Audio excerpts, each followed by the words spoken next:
Tutur Tinula, sebuah sandiwara radio serial, produksi Sanggar Cerita dan Teater Sanggar Prativi. Sebuah kisah dengan latar belakang sejarah runtuhnya Singasari dan berdirinya Kerajaan Majapahit.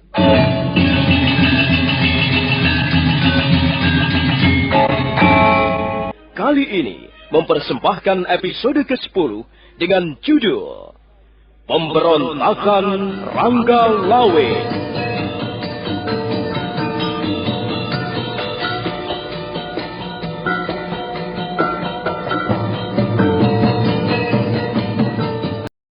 Puluh 80 90-an kenangan masa lalu channel.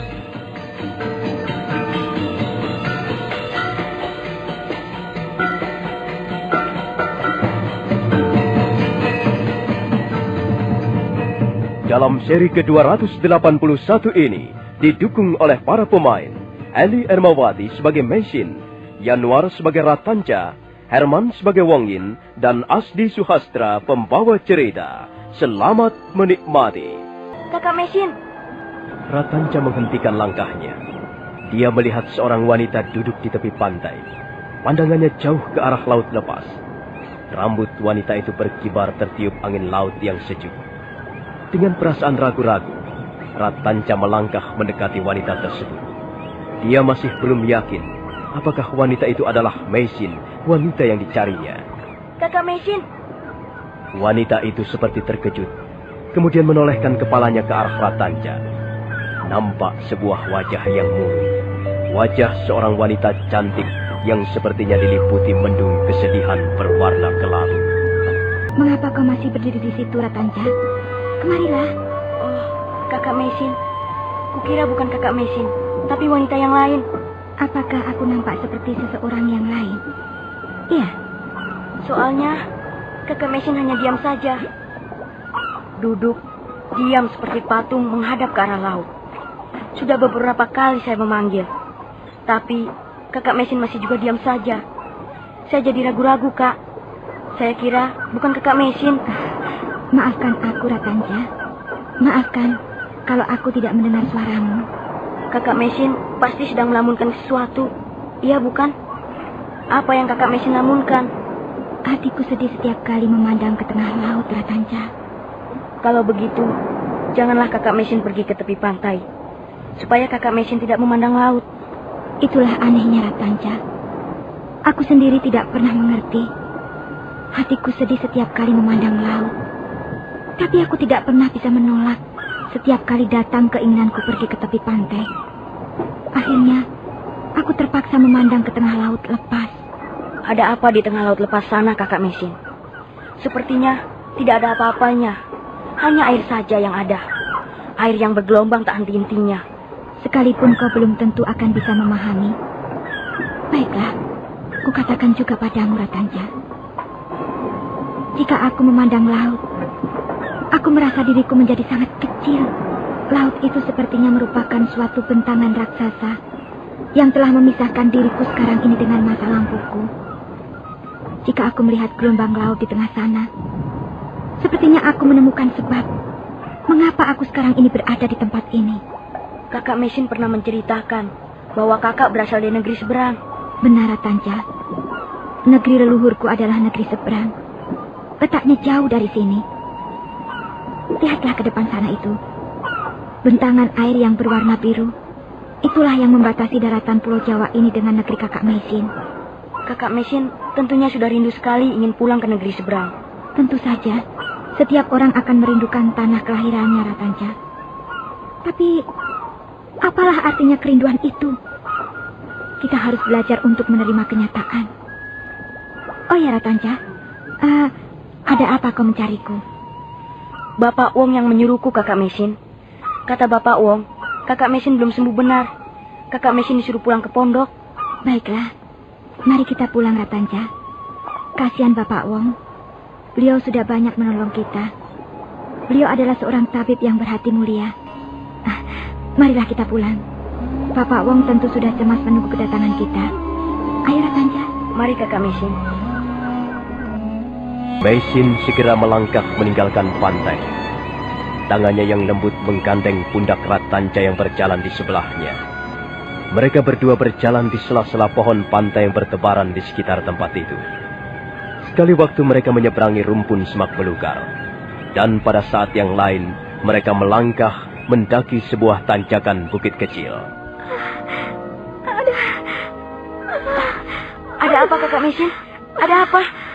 Tulang rusukku sebelah kiri terasa nyeri sekali. Aduh, lebih baik kau pulang dulu, Ratanca. Biarlah aku istirahat di sini. Baiklah, Kakak Meisin. Aku akan memberitahu Bapak Wong. Kakak Meisin jangan kemana-mana. Tidak, Ratanca. Aku akan menunggu di sini. Biarlah rasa sakitku sedikit hilang. Rasanya nyeri sekali. Aku sampai susah bernafas. Aduh.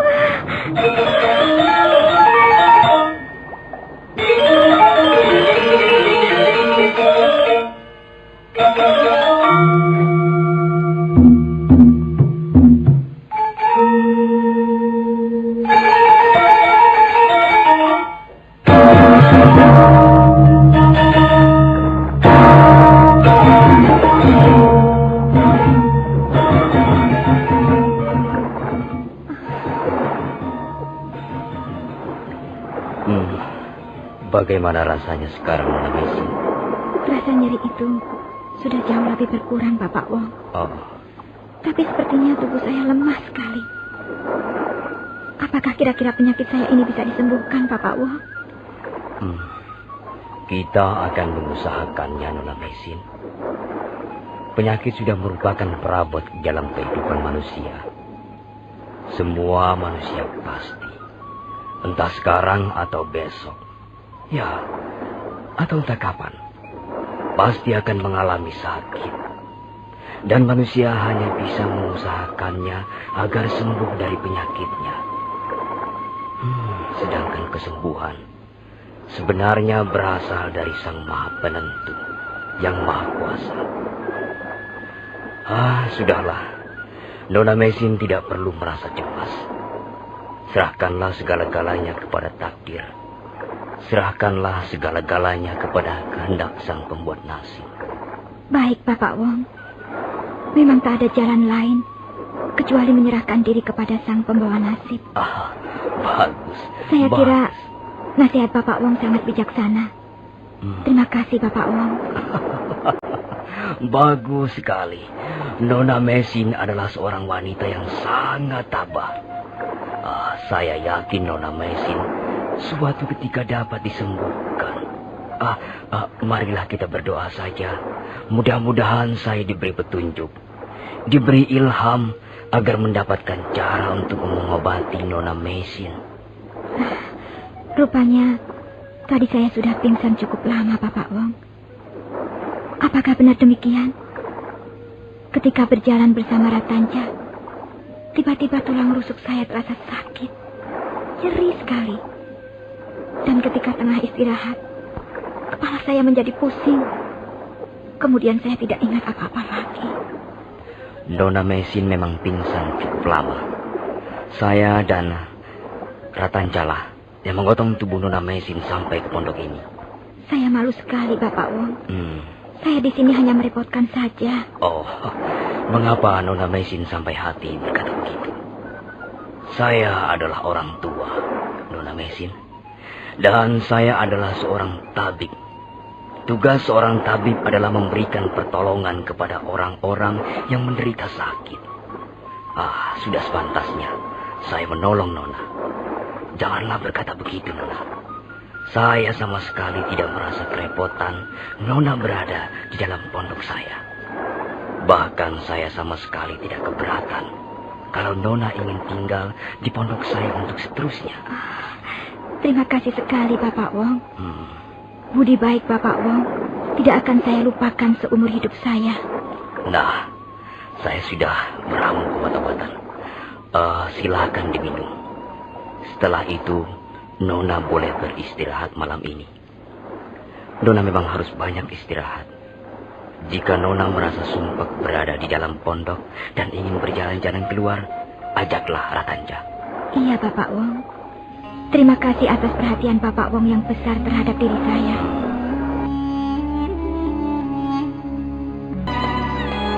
Nona sudah kelihatan lebih segar sekarang.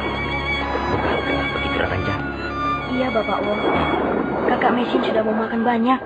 Oh. Sebentar lagi, Kakak Mesin pasti akan sembuh sama sekali. Siapa yang memasak bubur santan itu tadi, Ratanja? Saya yang memasaknya, Kakak Mesin. Mengapa? Rasanya nikmat sekali. Saya sampai habis 2 mangkok. Ratanja memang pintar sekali memasak bubur santan. Dia juga pandai membuat pepes ikan laut. Besok pagi Nona Mesin boleh mencicipi pepes ikan laut buatan Ratanja. Tentu sangat lezat sekali. Mestinya Ratanja menjadi juru masak di istana. Saya tidak senang menjadi juru masak. Saya bercita-cita menjadi seorang tabib. Tabib sakti dan hebat seperti Bapak Wong. Kalau kau ingin menjadi seorang tabib, sudah kukatakan berkali-kali agar kau mau belajar dengan tekun. Kau mempunyai bakat besar dalam bidang ilmu pengobatan. Tapi bakat tanpa belajar tidak banyak artinya. Wah, saya lupa. Saya harus memanaskan obat untuk Kakak Mesin. Maaf Kakak Mesin. Maaf Bapak Wong. Saya pergi ke belakang sebentar. Ya, Nona. Sebenarnya ada yang ingin saya tanyakan kepada Bapak Wong. Apakah itu mengenai penyakit Nona? Tidak. Hal ini sama sekali tidak ada sangkut pautnya dengan penyakit yang saya derita. Lalu, apa yang ingin Nona tanyakan? Silakan Nona. Silakan bertanya. Tidak usah sungkan-sungkan. Kalau memang bisa menjawab, saya akan menjawabnya. Supaya Nona merasa puas. Siapakah sebenarnya Bapak Wong ini? Saya lihat Bapak Wong bukanlah penduduk asli negeri ini. Apakah Bapak Wong berasal dari negeri lain? Jadi rupanya Nona Mesin ingin tahu sejarah kehidupan saya. Kalau misalnya Bapak Wong tidak keberatan. Tidak Nona. Sama sekali tidak. Saya tidak keberatan. Ya, saya memang bukan penduduk asli negeri ini. Sama seperti halnya Nona. Saya juga berasal dari negeri seberang lautan sana. Saya berasal dari daratan Cina. Tepatnya saya berasal dari distrik Yunnan. Kalau begitu, sebenarnya negeri kita bersebelahan. Saya berasal dari daratan Mongolia. Sedangkan Bapak Wong berasal dari daratan Cina. Kita hanya dipisahkan oleh sebuah gurun pasir, gurun kopi. Benar Nona Mesin. Rupanya di negeri ini kita sama-sama menjadi orang asing. Tapi perasaan asing itu janganlah dipupuk. Sebaiknya kita bisa membaur dengan mereka, warga asli negeri ini. Saya banyak mengenal baik warga penduduk desa Pasuruan satu ini. Rata-rata mereka menyambut baik kehadiran saya di desa mereka. Ya, ada juga 1-2 orang yang masih berpandangan sempit. Tapi akhirnya mereka dapat mengerti juga. Lalu, bagaimana ceritanya? Sehingga Bapak Wong dapat terdampar ke Pulau Jawa ini. Bersama sekumpulan para pedagang. Waktu itu, saya masih cukup muda usia. Dengan hati yang lapang, dengan pikiran yang luas, saya berangkat meninggalkan rumah. Saya memang sengaja ingin mencari pengalaman sehubungan dengan dunia pengobatan. Dalam satu kapal yang rata-rata berisi para pedagang itu, hanya sayalah satu-satunya tabib. Dan rupanya kehadiran saya di kapal itu justru bermanfaat bagi mereka. Ya, yang rata-rata adalah kaum pedagang. Jika salah seorang di antara mereka sakit atau mabuk, atau terkena penyakit-penyakit laut yang lain, maka saya segera menanganinya. Kami berlayar meninggalkan pantai Kantong. Dan sebulan kemudian, kami sudah berhasil menyeberangi Laut Cina Selatan. Ya, Laut Cina Selatan yang terkenal ganas. Tapi ketika hendak merapat di pantai Pulau Jawa di bagian timur, mendadak kami diserang oleh serombongan perompak lanun. Ya, kalau menurut bendera kapal yang terpancang di tiang, jelas para perompak lanun itu berasal dari negeri Portugis. Tapi mungkin juga hal itu merupakan siasat belaka. Sebab banyak sekali perompak-perompak lanun yang menggunakan bendera-bendera dari negeri lain, supaya gerakan mereka dan kegiatan mereka tidak mudah dikenali. Apakah Bapak Wong dan teman-teman tidak mengadakan perlawanan ketika diserang? Ada juga yang mengadakan perlawanan. Tapi perlawanan itu sia-sia belaka. Bahkan mereka segera dibunuh. Harta benda yang terdapat di dalam kapal dirampas. Dan kapal ditenggelamkan. Saya waktu itu bersama seorang kawan berhasil mengapungkan diri di atas papan. Kemudian kami berdua terdampar di pantai. Untuk beberapa hari lamanya kami tinggal di pantai. Kami terus berjalan menyusuri pantai. Akhirnya kami tiba di desa Pasuruan 1 ini. Lalu, kemanakah teman Bapak Wong yang seorang itu? Dia sudah tidak ada lagi, Nona. Dia meninggal karena sakit. Kasihan sekali. Kalau begitu, Bapak Wong akhirnya hanya tinggal sendirian saja di tempat yang terasing begini. Benar, Nona. Semula saya bermaksud untuk segera kembali ke negeri leluhur. Tapi kemudian keinginan itu saya batalkan. Mengapa, Bapak Wong? Karena saya telah menemukan sesuatu yang sangat berharga di tempat ini. Sesuatu yang sangat berharga? Benar, Nona Mesin. Sesuatu itu bernama ilmu. Selama ini saya mempelajari ilmu pengobatan Cina, atau biasa juga dikenal dengan nama Sinse. Bertahun-tahun lamanya saya menekuni ilmu pengobatan warisan dari leluhur ini. Semula saya menganggap ilmu saya tiada bandingannya. Tapi ternyata apa yang sudah saya kuasai belumlah seberapa banyak. Nampaknya Bapak Wong menemukan sesuatu pengalaman berharga di tempat yang baru ini.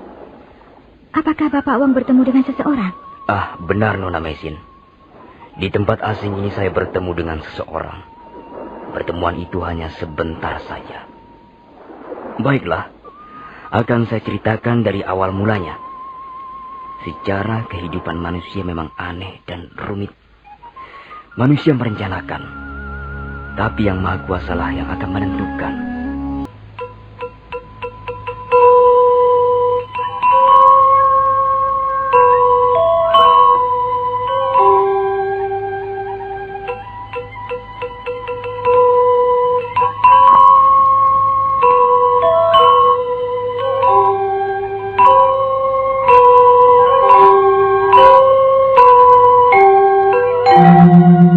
Meisin berada dalam perawatan Tabib Wong, atau nama lengkapnya Wong Yin. Untuk sementara Meisin tinggal bersama Tabib Wong dalam pondoknya yang terletak di tepi pantai Pasuruan 1. Suatu malam, Meisin menanyakan pada Tabib Wong perihal pengalamannya sampai di negeri Jawa. Tabib Wong kemudian menuturkan pengalamannya. Semenjak meninggalkan negeri leluhurnya beberapa tahun yang lalu, dia berlayar meninggalkan pantai Kantong bersama para pedagang. Sebelum mencapai perairan tanah Jawa, kapal mereka diserang oleh para perompak lanun. Para bajak laut itu menenggelamkan kapalnya, membinasakan beberapa orang awak kapal, kemudian merampas harta atau barang yang dibawa para pedagang. Tabib Wong dan salah seorang temannya berhasil menyelamatkan diri. Mereka terapung-apung di atas papan, dan akhirnya terdampar di tepi pantai Pasuruan 1. Demikianlah, Nona Mesin. Akhirnya saya memutuskan untuk menetap di pulau ini. Memang ada alasan tertentu yang mendorong saya untuk mengambil keputusan tersebut. Begini, ketika itu teman saya sedang dalam keadaan sakit parah. Menurut pendapat saya, dia terlalu banyak minum air laut, sehingga air laut itu telah mengotori sebagian dari paru-parunya. Saya berusaha merawatnya agar dia bisa sembuh kembali. Pada saat itulah datang seorang tua berjenggot putih yang mengaku bernama Empu Dipa.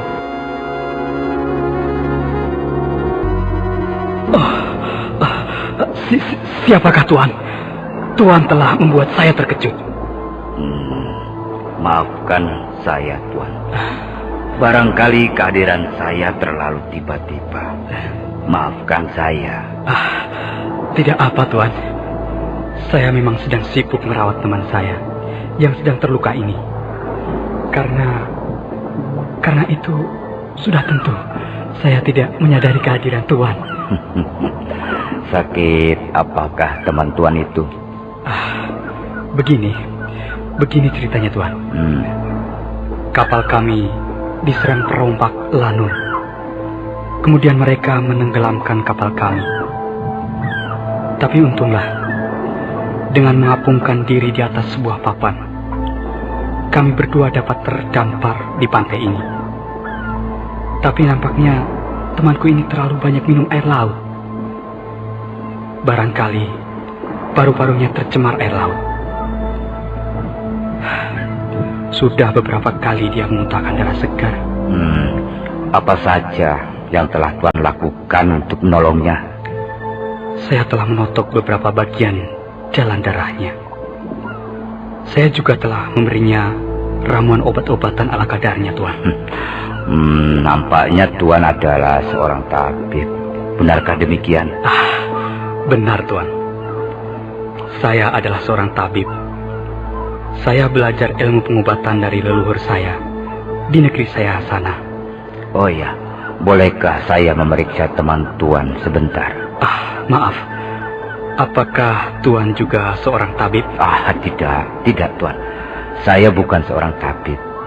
Saya juga belum tentu bisa menyembuhkan penyakit teman Tuan ini.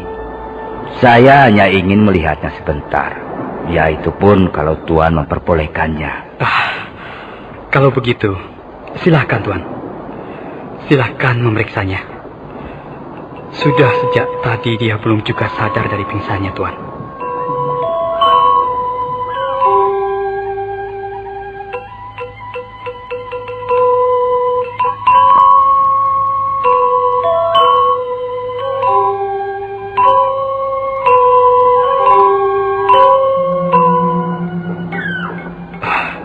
Bagaimana, Tuan? Nampaknya luka-luka teman Tuan cukup parah. Tapi saya masih sanggup mengobatinya. Saya masih sanggup, Tuan. Menurut pendapat saya, luka-luka temanku ini masih bisa disembuhkan. Saya seringkali menemukan penyakit yang jauh lebih gawat. Tapi saya masih dapat berbuat sesuatu untuk menyembuhkannya. Ya baiklah, itu pendapat Tuan. Mungkin pendapat Tuan benar, tapi mungkin juga salah. Maaf Tuan. Dalam hal ini, saya berani bertaruh. Luka-luka teman saya ini pasti bisa disembuhkan. Maaf, saya tidak biasa bertaruh. Seumur hidup saya belum pernah saya mempertaruhkan sesuatu untuk memperoleh sesuatu yang lain. Tuan mau bertaruh atau tidak? Saya tetap akan bertaruh, Tuan. Bahkan, saya akan mempertaruhkan barang yang termahal yang saya miliki sekarang ini. Dengar, Tuan. Kalau misalnya saya tidak bisa menyembuhkan luka-luka teman saya ini, saya berjanji tidak akan kembali ke tanah leluhur saya, Tuan. Saya akan menetap seumur hidup saya di tepi pantai ini. Dan saya akan belajar lebih banyak lagi, Tuan. Bagaimana Tuan Wong? Tuan masih juga belum mau menyerah? Ia muntah darah lagi. Semula dia sudah bisa sadar. Tapi sekarang dia pingsan kembali. Tubuhnya semakin melemah. Dan ketika saya memeriksa bagian pusarnya, saya lihat alat kemaluannya menciut. Kasihan sekali temanku ini. Iya, memang kasihan sekali nasibnya. Apa yang bisa saya lakukan untuk menyembuhkan teman saya ini, Tuan? Ya, lebih baik Tuan segera berdoa saja. Saya sudah mengatakan bahwa luka-luka teman Tuan tidak mungkin bisa disembuhkan. Luka-luka teman Tuan cukup parah. Terlalu kejam. Tuhan seorang tabib yang sombong. Tuhan sebenarnya bisa menyembuhkan luka-luka teman saya ini. Tapi Tuhan tidak mau melakukannya. Tuhan ingin menunjukkan bahwa Tuhan adalah seorang tabib yang hebat. Baiklah. Saya menyerah. Saya menyerah kalah, Tuhan. Tuhan lebih hebat dari saya. Sekarang, tolonglah Tuhan. Tolong sembuhkanlah luka-luka teman saya ini. Tuan Wong keliru. Sama sekali keliru. Saya bahkan sudah mengatakan bahwa saya bukanlah seorang tabib. Saya sama sekali bukan orang yang hebat. Barangkali Tuan Wong jauh lebih mempunyai pengalaman dibanding saya dalam hal-hal pengobatan. Hanya satu hal yang barangkali Tuan Wong belum mengetahui. Apakah itu, Tuan? Tuan Wong terlalu percaya pada ilmu pengobatan yang bersifat lahiriah belaka. Ilmu pengobatan semacam itu memang banyak gunanya. Tapi ilmu itu belum lengkap kalau tidak disertai ilmu lain yang bersifat batiniah. Semenjak melihat pertama kali teman Tuan tergeletak di atas pasir pantai ini, saya sudah dapat meraba bahwa luka-lukanya tidak mungkin dapat disembuhkan. Hal ini tampak di pancaran sinar matanya. Pancaran sinar matanya berwarna kekuning-kuningan. Iya. Dan pancaran sinar mata itu sangat redup. Tuan barangkali pernah melihat sebuah pelita yang kehabisan minyak. Iya. Nah, pelita itu masih hidup, Tuan. Tapi sinarnya tidak terlalu kuat lagi. Dan sinar itu semakin lama semakin lemah. Ya, begitulah Tuan Wong. Ini bukan berarti saya tidak mau menolong teman Tuan. Tidak. Saya tidak lagi menemukan cahaya dalam semangat hidup di dalam pancaran sinar mata teman Tuan itu. Sia-sia kita akan menolongnya. Luka-luka yang bersifat lahir hanyalah menjadi penyebab luar belakang. Tapi kesembuhan seseorang sebenarnya ditentukan dari dalam dirinya sendiri. Dari dalam dirinya yang mengandung tenaga gaib yang sukar dimengerti. Jadi, Tuan bermaksud mengatakan bahwa luka-luka teman saya tidak mungkin disembuhkan lagi? Tuan Wong tidak perlu terkejut. Sekarang ini, teman Tuan sudah tidak bersama kita lagi. Dia sudah meninggalkan kita. Saya tidak menduga bahwa teman saya akan pergi begitu cepatnya. Semula, saya kira saya akan bisa menyembuhkan luka-lukanya. Tuan Wong, saya tahu ilmu pengobatan yang selama ini Tuan tekuni siang malam. Tuan belajar ilmu pengobatan yang hanya bersifat lahiriah belaka. Bersifat lahiriah artinya hanya mengandalkan kepada kemampuan otak manusia.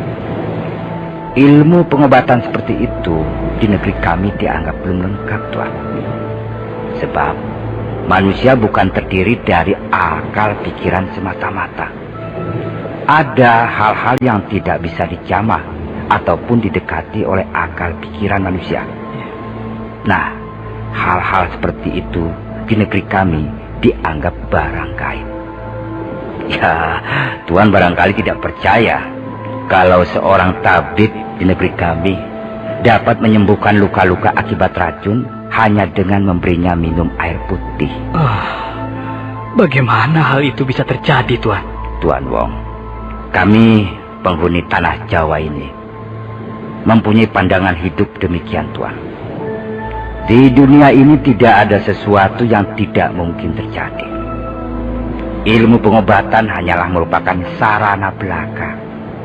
Sedangkan sembuh atau tidaknya si sakit sama sekali tergantung dari kehendaknya semata-mata. Kehendak Sang Hyang Widi, kehendak Sang Maha Agung. Saya masih belum jelas, Tuan. Apa hubungannya antara penyakit dan kehendak Yang Maha Kuasa. Tuan tidak bisa mencari hubungan itu dengan akal sehat. Oh, Ya. Akal sehat hanya bisa menguraikan bagian pinggir cakrawala kehidupan manusia. Tapi selebihnya masih merupakan teka-teki. Merupakan rahasia yang sulit dijangkau oleh akal pikiran. Saya akan berusaha memberikan penjelasan pada Tuan. iya. Sementara orang, maksud saya seorang tabib yang mempunyai pengalaman dalam hal-hal ilmu pengobatan, mengatakan bahwa manusia hidup karena aliran darah. Sari-sari makanan diubah menjadi darah. Darah dipompa oleh jantung ke seluruh tubuh. Iya, Tuan. Darah menyebar ke seluruh tubuh melalui pembuluh darah yang sangat kecil dan rumit.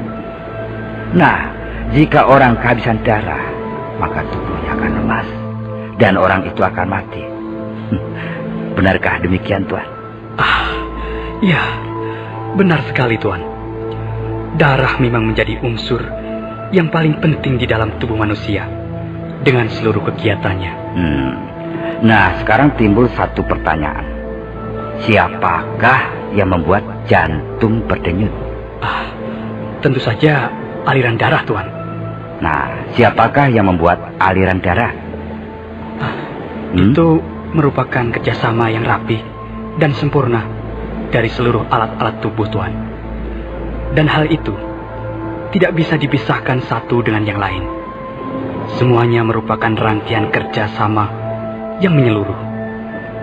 Pertanyaan Tuan, saya kira kurang mendasar, Tuan. Ya. Baiklah. Memang itu merupakan rangkaian kerjasama yang menyeluruh sifatnya. Nah, kalau misalnya Tuan melihat sebuah gambar lingkaran, dapatkah Tuan menunjukkan di mana ujung dan di mana pangkal lingkaran itu? Pertanyaan Tuan sungguh-sungguh pelik. Baru pertama kali ini saya menghadapi pertanyaan yang begitu sulit untuk dijawab. Bagaimana orang bisa tahu ujung dan pangkal sebuah lingkaran? Ya, jawabnya sebenarnya tidak begitu sulit, Tuan. Asal kita mau berpikir secara sederhana dan jujur. Sebab menurut pendapat saya, kesederhanaan berpikir dan kejujuran hati merupakan dasar utama bagi seseorang agar bisa disebut sebagai cendekiawan murni. Kesederhanaan berpikir dan kejujuran hati akan melahirkan kebijakan dan kebajikan di dalam hidup. Ya, saya akan membantu Tuan untuk menjawab pertanyaan tentang lingkaran itu tadi. Saya akan berterima kasih sekali jika Tuan sudi mengatakan jawabannya. Baiklah. Ujung dan pangkal sebuah lingkaran berada di tangan pembuatnya. Ya. Itu merupakan awal suatu hukum sebab akibat. Tidak ada sebab tanpa akibat. Iya. Begitu pula tiada akibat tanpa didahului oleh sebab. Demikianlah, Tuan Bob. Iya. Jadi, apa yang baru saja saya katakan kepada Tuan merupakan landasan berpijak bagi para tabib di tanah Jawa ini. Iya. Sebagian di antara mereka tidak hanya bekerja berdasarkan otak belaka. Akal sehat memang perlu untuk digunakan, tapi ada batasnya. Iya. Selebihnya, kita harus mau percaya kepada hukum yang tidak tertulis. Hukum kegaiban. Hukum di atas hukum. Bagaimana, Tuan Bob? Apakah Tuan merasa memperoleh pengalaman yang baru? Saya hampir-hampir tidak bisa percaya, Tuan. Rupanya pengetahuan saya tentang ilmu pengobatan yang selama ini saya bangga-banggakan ternyata masih belum seberapa, Tuan. Bahkan saya merasa malu. Saya malu karena rupanya saya seperti katak dalam tempurung. Saya selama ini hanya percaya kepada akal sehat. Terima kasih, Tuan. Terima kasih atas pengetahuan Tuan yang sangat berharga ini.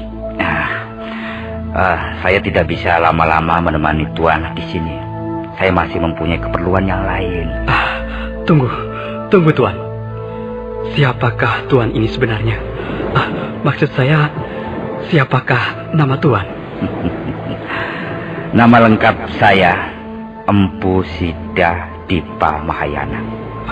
Tapi biasanya orang-orang cukup menyebut dengan Empu Dipa saja. Terima kasih Tuan. Terima kasih Tuanku Empu Dipa.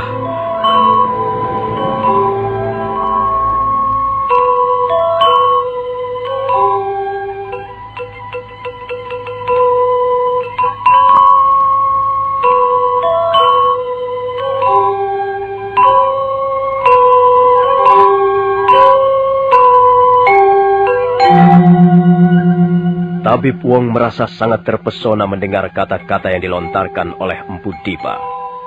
Baru untuk pertama kalinya dia menyadari bahwa pengetahuannya tentang ilmu pengobatan masih belum seberapa banyak. Nah, saudara pendengar, bagaimanakah kisah selanjutnya? Apakah yang akan dilakukan Tabib Wong terhadap Meisin? Silahkan menunggu seri berikutnya. Sampai jumpa.